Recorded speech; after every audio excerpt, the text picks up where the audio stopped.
Going to be accountable for that. But there is nothing legitimate about radicalising Richard Dart, who plotted to bomb Wootton Bassett. How many jihadists have you? How many jihadists have you influenced? How many people have they killed? Richard Dart was in prison for 9 or 10 months. He faced the choice between having about 20 years in prison or taking a plea bargain. He made a couple of phone calls. He typed a few things on a computer. Wait. The fact that he was forced to plead guilty doesn't mean that he was planning anything at all. In court, you radicalised him. It was said in court that you radicalised Richard. Please. How many jihadists would you say you radicalised? For the British government. Hello, welcome to my YouTube channel. Hope you are feeling good. Today we are going to be checking out another video from Douglas Murray titled Douglas Murray on Channel 4 News. Wow, I believe this is going to be very educative. So let's check it out. Go. Well, I'm joined now by the radical cleric Anjem Choudhury, one of the founders of the controversial Islamist organisation Al-Muhajirun, and by Julie Siddiqui from the Islamic Society of Britain. Also joining us from Amsterdam is Douglas Murray from the Henry Jackson Society. And before we talk to all of them, we've unearthed footage tonight which shows one of the alleged terrorists, Michael Adebayo, at a protest by the now-banned group Al-Muhajirun in 2007 outside Paddington Green Police Station in London. Anjem Choudhury was also on the march. So one of the suspects attended your marches, listened to your lectures. You therefore helped radicalise him. Will you apologise for what's happened down in Woolwich? I'm not going to apologise for exposing the crimes of the British government in Iraq or Afghanistan. That's not the question I asked. You helped radicalise let me answer the question suspect in my way.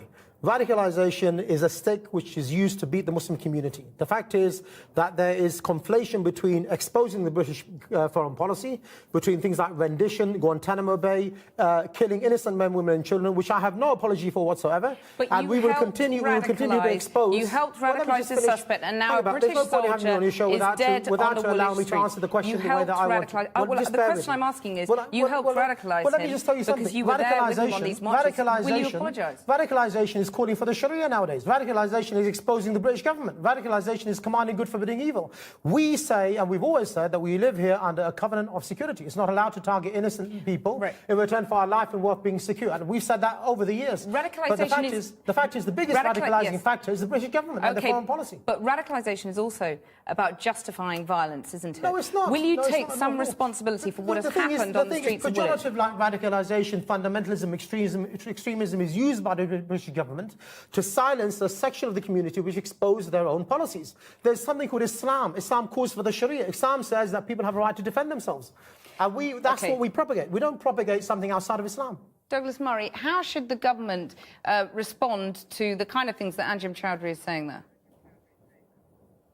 Well, it's very difficult in a way for the government because Al-Muhajirun and its offshoots have already been banned. Its offshoots have been banned for many years. And this group, of course, and its activities predate 9/11. I mean, I think it's very important to remember that Amer Mirza was convicted, first a member of Al-Muhajirun, was convicted in 1998 for his attempt to firebomb a British Army barracks. There have been a spate of attacks.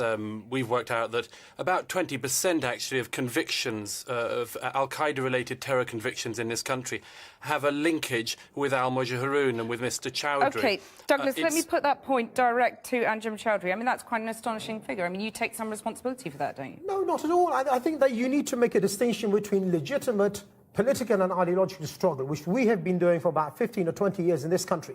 You know, I've never been arrested. I've never been arrested for organising any terrorist activities, any kind of military bases or anything like that. And the reality is that people we come across, we have a huge number of demonstrations and processions and activities.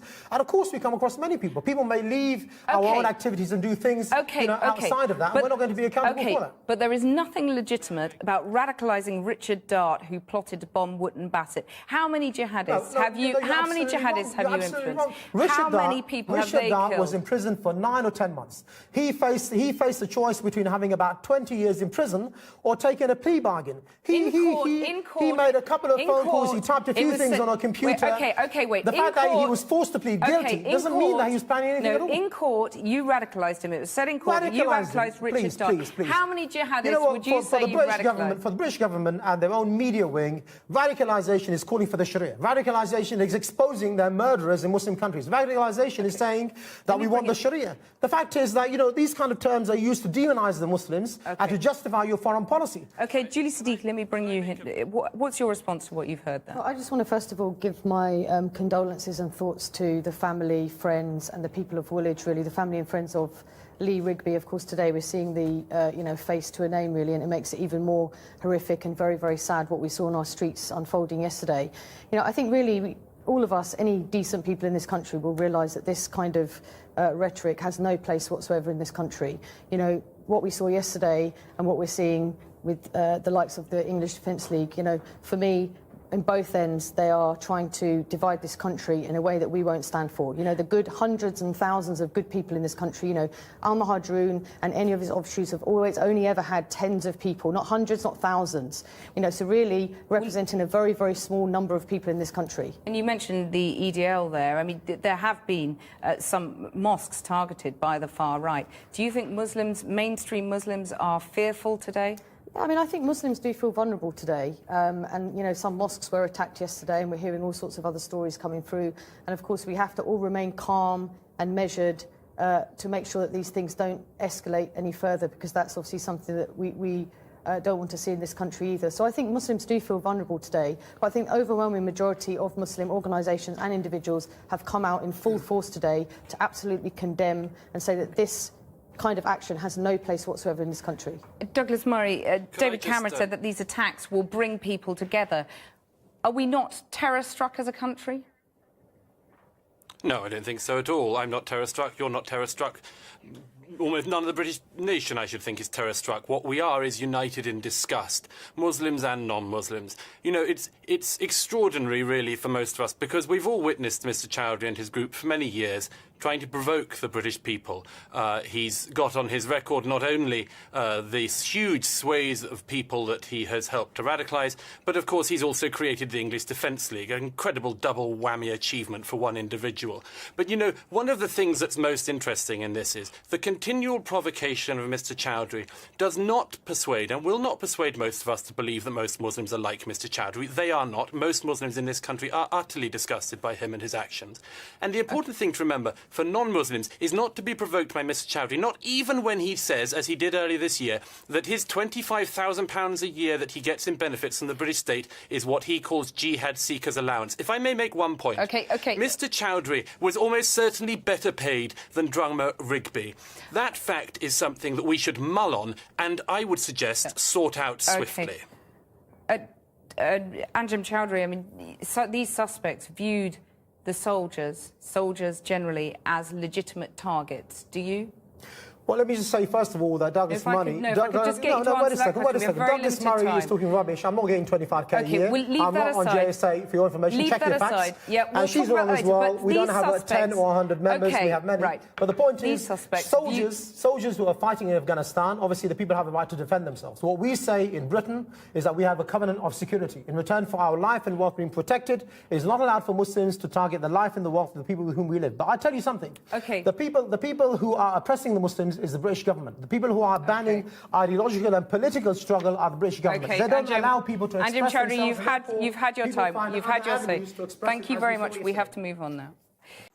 Wow, what an interesting debate, just by the title, Douglas Murray on Channel 4 News. Wow, you can tell Douglas, for one, I love listening to Douglas Murray, because I feel and I believe Douglas Murray is a very articulated person. He's someone that is very honest, someone that is very sincere. He's not afraid to say the truth. He always stands for the truth.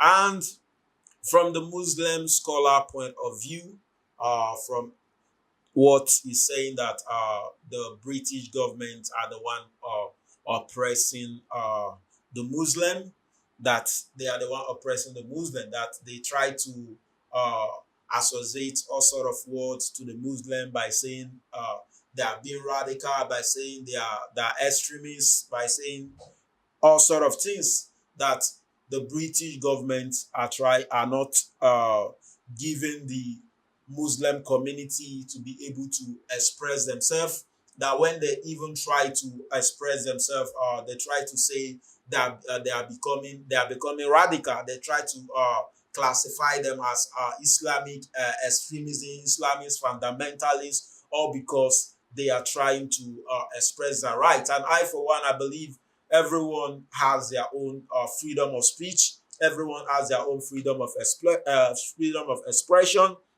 So I don't know how true that is, since it's saying the British government is trying to take away the freedom of the Muslim people, that whenever they try to express themselves, they try to say they are becoming terrorists, or they are associating with terrorists, or they are fundamentalists, or they are Islamist extremism, just because they are trying to express themselves. And I love the question that the lady interviewed him. I love the question he asked. I love the question she asked him at the beginning of the video. Is he going to apologize to the British, to the public, for contributing to radicalizing I can't really remember the name of the person, for contributing to radicalize the terrorists? Is he going to take some blame for that? And from his point of view, he never answered that question. He never answered that question, but instead he tried to,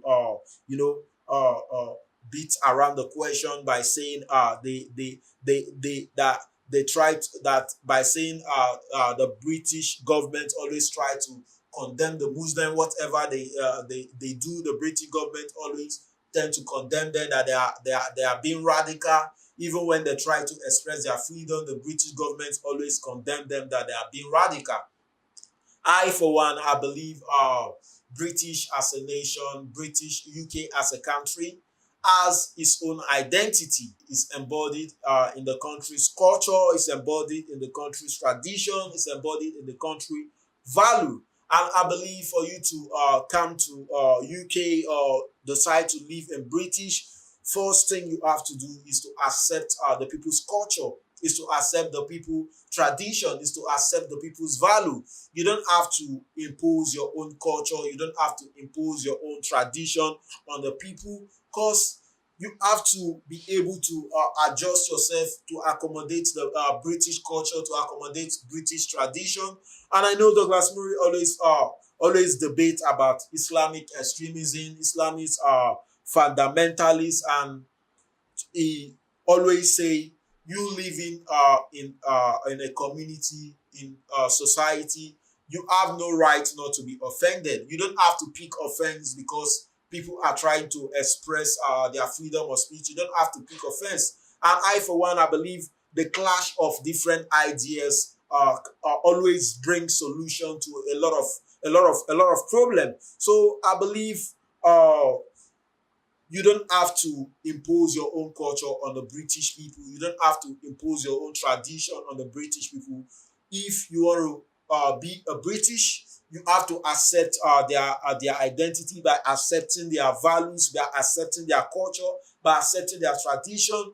Then you don't have to try to impose your own culture, your own tradition on the people. And when they try to address the issue, you claim they are trying to condemn. You claim they are trying to condemn the Muslims. You claim that they are trying to say the Muslims are being radical.